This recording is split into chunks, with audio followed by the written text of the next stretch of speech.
l'amour, la nourriture, un abri. Je crois qu'avec ça, on peut tous s'en sortir. On peut tous faire le pas de côté, repartir de petit. Et quand on est dans la construction d'un projet, sur un petit bout de terrain, il n'y a pas de... Enfin, toutes les pierres qu'on pose, elles restent.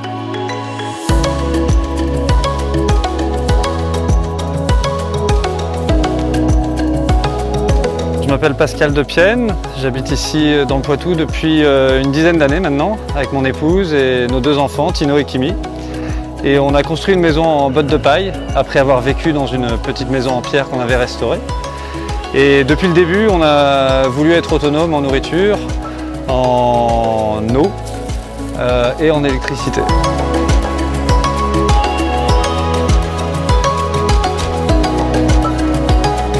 J'avais un sentiment que l'être humain ne vivait pas en harmonie avec son environnement.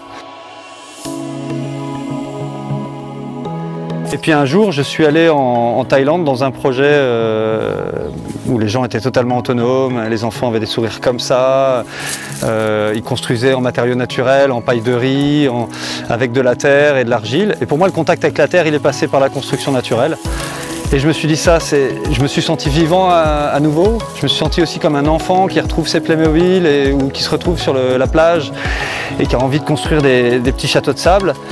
Et ça, je me suis dit, ça m'a changé. Ça m'a changé et ça m'a soigné de cette rage qui, quelque part, était un peu toxique en moi, pour l'orienter vers construire quelque chose, construire une alternative, montrer aux gens que c'était possible de faire différemment. Et quelque part, il y a un petit peu cette éthique-là dans la permaculture, c'est plutôt construire quelque chose de nouveau, construire des choses positives, que déconstruire ou détruire. Dans la continuité de ce que j'avais vécu en Thaïlande, je me suis dit, faut qu'il y ait des lieux comme ça pour partager tout ça avec les gens qui veulent apprendre, les gens qui sont aussi dans cette recherche de réconciliation avec la nature, d'écologie, mais peut-être aussi, on a beaucoup de militants qui viennent ici, qui cherchent des solutions, parce que c'est bien de critiquer un système, mais quelque part, il faut pouvoir proposer d'autres manières de faire, d'autres maisons à vivre, d'autres jardins à vivre, d'autres manières d'interagir ensemble. Et c'est ce qu'on fait ici depuis 10 ans.